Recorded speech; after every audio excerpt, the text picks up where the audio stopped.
Entertainment. Wake up.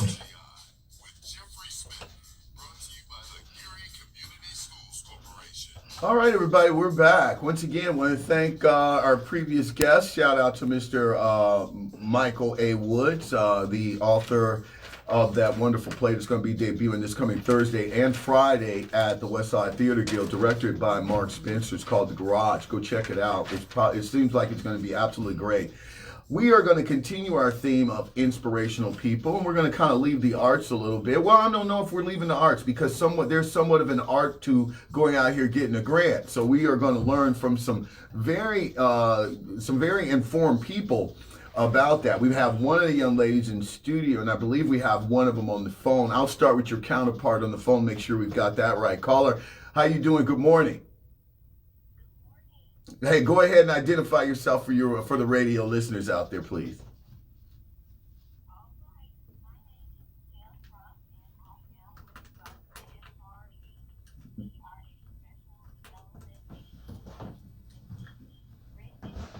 I like that. What's up, Kim? Good morning. Thank you for calling in. I know you wish you could be here, but your partner in crime's here. And go ahead and identify yourself. Absolutely. My name is Janelle Harvey. I am a partner with Rump and Harvey Business Consultants, and we offer professional development throughout the 50 states. And I'm so honored to be here with you today. It's a pleasure for me as well. I think I remember we talked not too long ago, and you all were just talking about, how you got into business and how you started. Give us a little bit of cliff notes to that. Tell us a little bit about your background and how you two ladies came together to form this awesome corporation. If I can get that out, it's Monday. That's okay. So Kim and I have known each other for 20 plus years. No way. Absolutely. What were you, like 3? Oh my gosh, no. But she's a phenomenal woman. I would not see myself doing business with anybody else.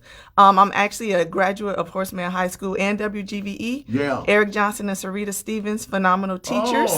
Oh my goodness, yeah. Yes. So I went to school for marketing. I went on to get my master's in English and then a doctoral degree in marketing. So I learned grant writing through a phenomenal woman. Her name is Arlene Peterson. Yeah. My first job right out of college, I was blessed to become an executive director for a nonprofit called Communities in Schools. Yeah. I was only like 22, but Miss Arlene took me under her wing as her sister. I still talk to her to this day. So just about everything that I've learned and have grown to know the more I've learned from Arlene. I like that story. No, and we'll get into that because I think I asked you a little bit when you were last here about nonprofits and things like that. And I know we always talk about those on the show, and a lot of people don't really understand or appreciate exactly the space that nonprofits operate in, and really how nonprofits offer. I think people just look at them as tax exempt and just, that's kind of it. But there's so much more to that. And you jumped into the deep end of the pool at 22. Kim, give us a little bit of your background, young lady. Tell us how you met this young lady. I know you were both 3, but whatever. Go ahead.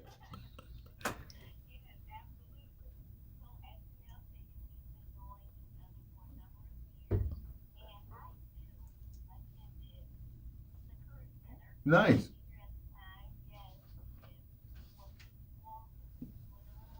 Yeah. Nice. What high school did you go to? Okay. All right. Yeah.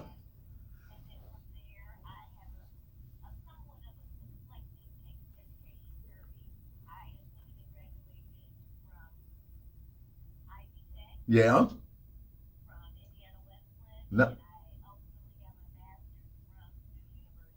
I like that. I mean, that is a nice. I mean, you two ladies have a very nice background. It's very diverse. It's very well rounded, and so it's very interesting. And so it makes me a lot curious about your company and how you bring all that background. I mean, bring all that experience and background and your diversity into that company. So tell me exactly. Let's get into the company, and then we're gonna find out about this grant writing program. But tell me exactly what you two ladies do as building consultants. What do you offer?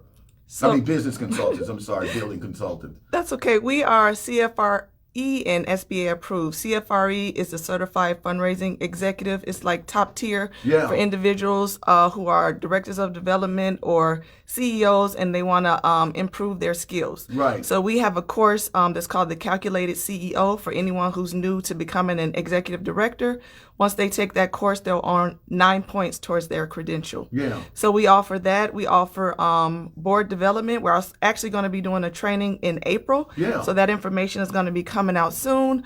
I believe that our premier course is our grant writing course, and we offer those just about monthly to a number of different organizations. Now, Janelle, I want Kim to weigh in on this, because when I hear, some of the things that you're offering, I'll be honest with you, I immediately think that this is absolutely tailor-made, your business, to help people who are just starting nonprofits, are thinking about starting nonprofits, or possibly wanting to go into working for nonprofits, because it seems that some of the skills that you offer are the ones that are really essential. Now, I can see it obviously spilling over into the business community and being valuable as far as running a for-profit corporation, but I'm hearing nonprofit. So what do you say to that, Kim?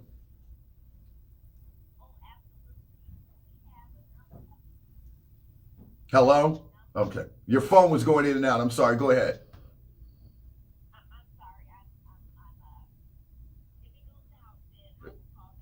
Yeah, go ahead, though. We can hear you.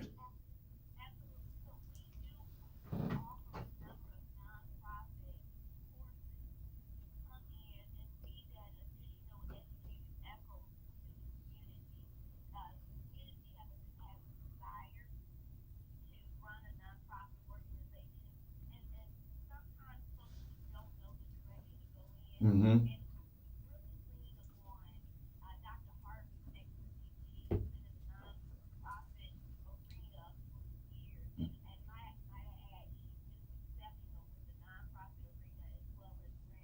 Yeah.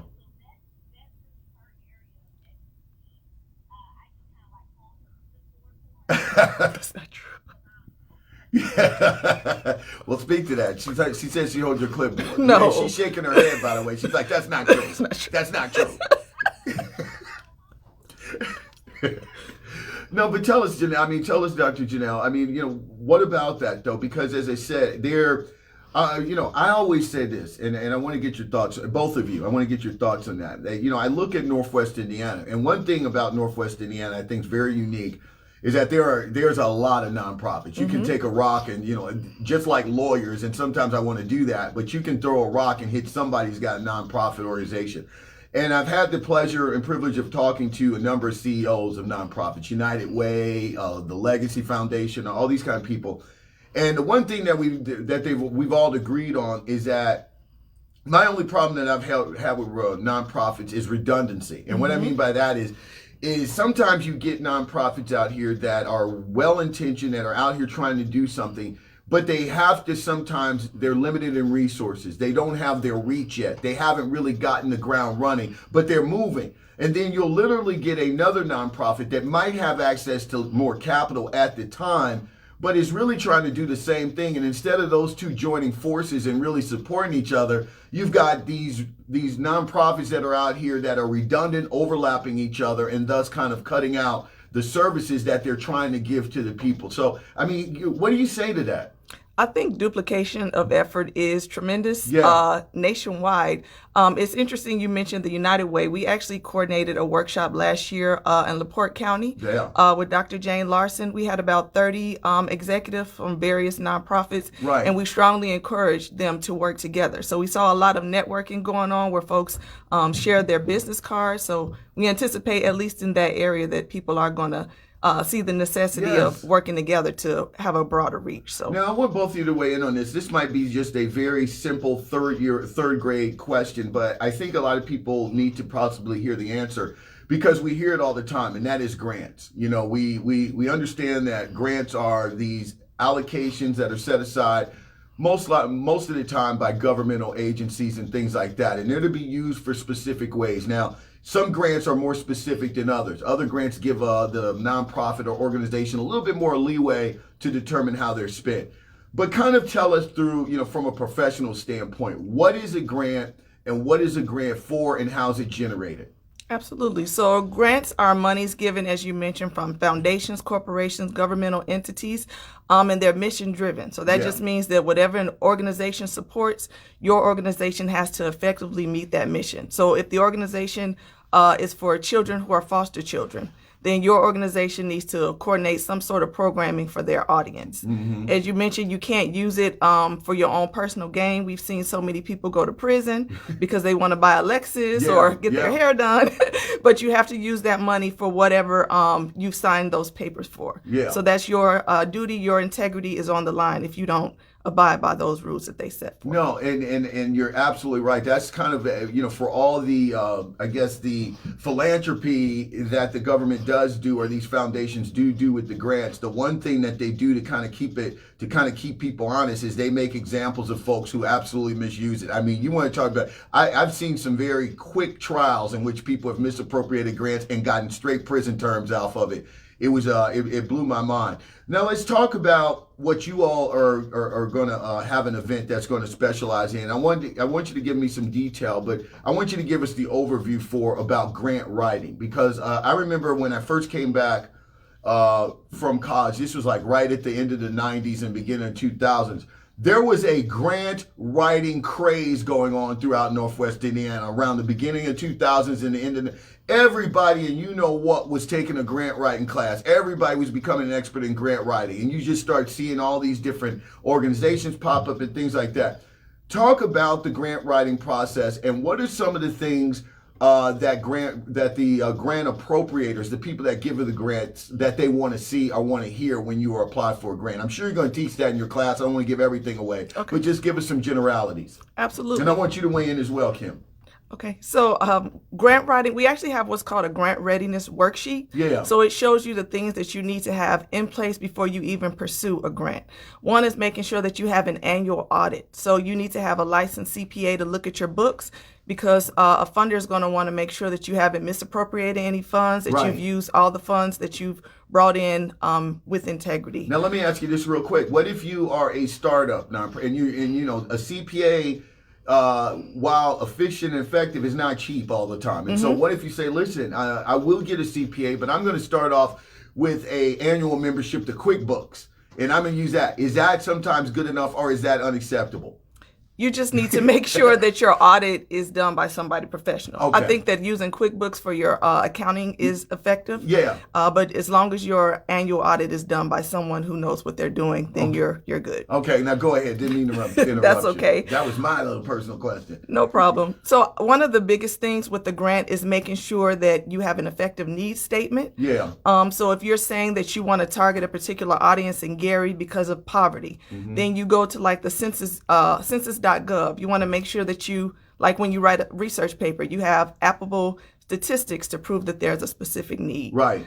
Another thing is making sure that your budget aligns with your programming. So if you have a program you want to get funded for after-school basketball program, but then your budget says you want to take a cruise to the Bahamas, right, which it happens, you want to make sure that everything is aligned with integrity. Yeah. Now, how'd that cruise to Bahamas come up with the basketball? I'm over here confused now, but no, I get exactly what you're saying. And so it all has to be there has to be a correlation between the amount of monies that you're asking for and, quote, the need. And so I would assume that there's a lot of legwork and research that people don't understand. It's more than just kind of sitting out, even if you're very articulate in writing, but you need to have some facts to back up what it is that you're asking for. Absolutely. There's another pointer I want to give our guests. If you go to google.com and if you type call for reviewers and you could say after school programming and 2024. Yeah. So that's called a Boolean search. That's going to give you opportunities to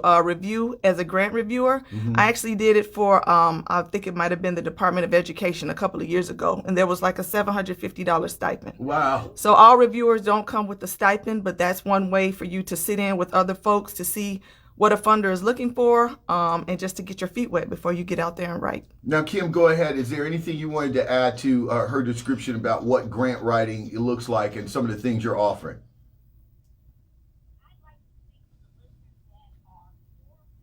Yes.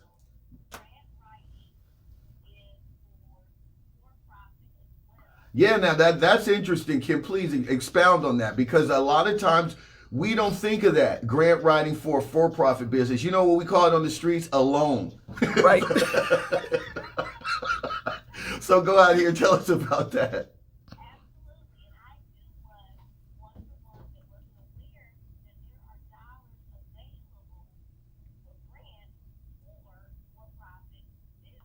Yeah.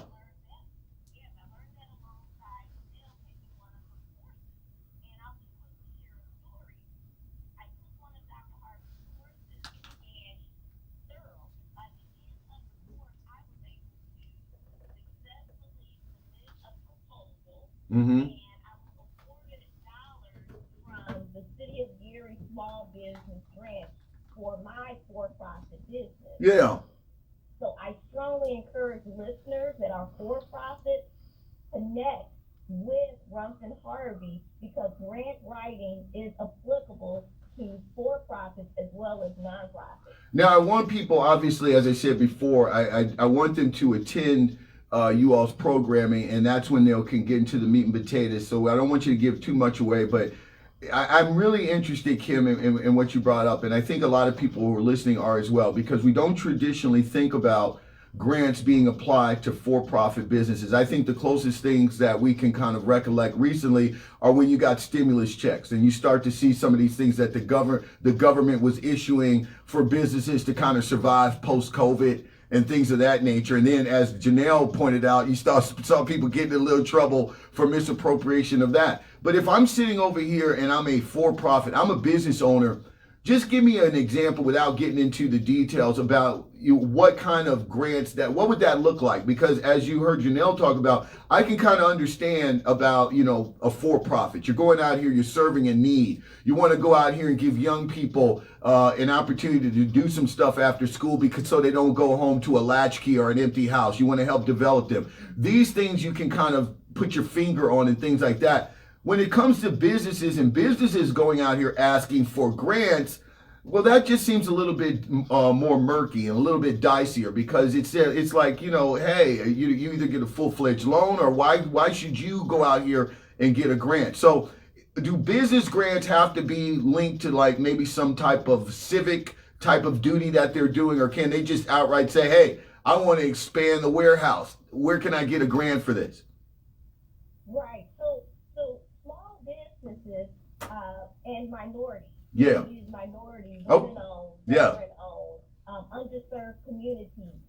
There are businesses in those communities that they are able to write a proposal and are awarded dollars to help with day-to-day activities, administrative products that they need to, any touch point where they need to grow their business, where they are serving the greater good of that community. So even though they are for-profit, they're still feeding back into the community where they are serving. I like that. So if let's just say I'm a minority-owned business and I want to expand my business to kind of go out here and reach, I'm just using a personal example. I want to go out here and really concentrate on the youth population, and whether, say I'm out here with let's say a hiking or an environmental company, and I'm out here doing stuff like that. And I also want to get more young people into that. There's some educational tours that are involved.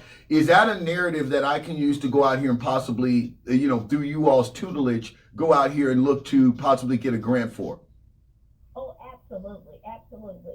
And again, I'm going to divert back to Dr. Harvey, but she takes her time and she does intake, understand the business, the for-profit business, the non-profit business for the clients, and then from there, she's able to then guide them what grants are available based off of the information that they provided for her.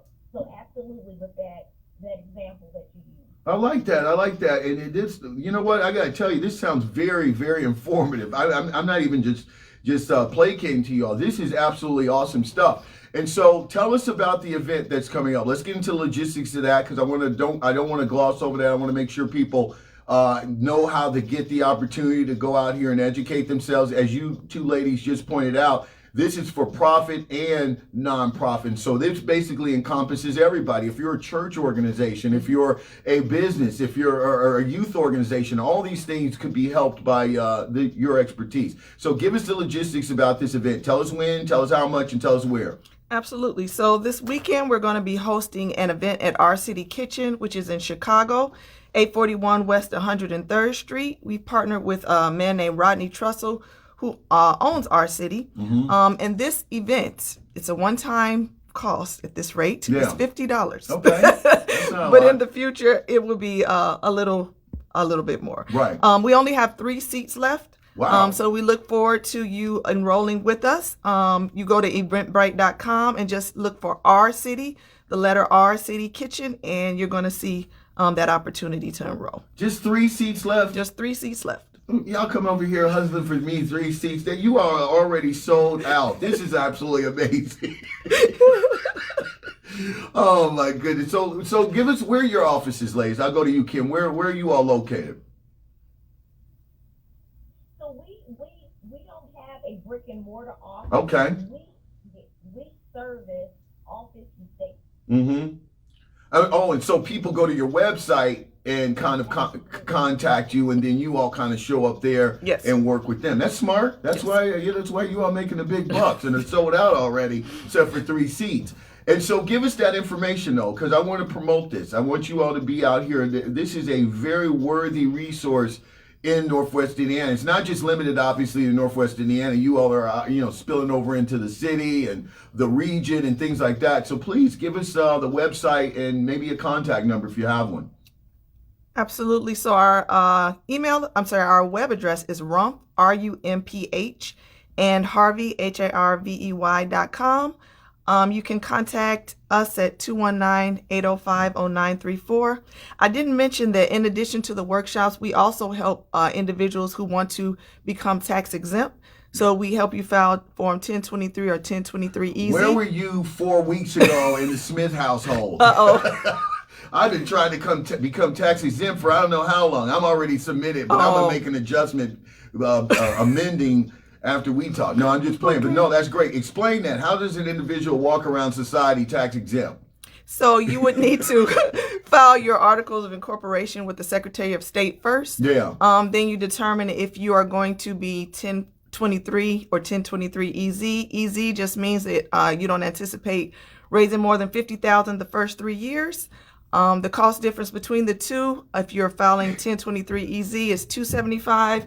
The other one is $600. Now wait a minute. Yeah, I can't let you ladies walk out of here and just drop this. So you mean I can literally just one day say, guess what, Jeff? You're going to be tax exempt, and so I just walk around here and with the potential to earn no more than $50,000. Now, can I still have a job? Well, yes, you can still have a job and run your nonprofit. Why am I tax exempt? I'm trying to wrap my head around that because I want to do it. Okay, so tax exempt means that you're serving a philanthropic cause. So you're doing greater good for the community. Oh, so those are your Boys and Girls Clubs, YWCA. Some churches have food pantries, and because they're doing a greater good, they're able to become tax exempt. Now, how about an individual? You said individuals can do that, or you're talking about groups? I'm talking about groups. Okay, because I was like, can a person just run around here and be No. exempt? Yeah, see, that's where you got me, Janelle. Right. You saw my eyes light up. I thought we had something here. Okay. And so, in addition to this wonderful event that's coming up, what type of other services do you offer? I mean, if I am a church or if I am an organization and I'm hearing this and I want to bring you ladies in, I mean, let's get into some of the services before I let you go, because I think there are a lot of potential clients out there in the listening audience that just don't even know it yet. Go ahead. Yes. At the beginning of this year, we actually facilitated a workshop at Greater First Baptist Church in East Chicago with Bishop Grant. So all of his leadership members came aboard and we introduced them to grant writing. Mm-hmm. So if your church has an event where your leaders want to learn more about grant writing, you can reach out to us at rumphandharvey@gmail.com or 219-805-0934.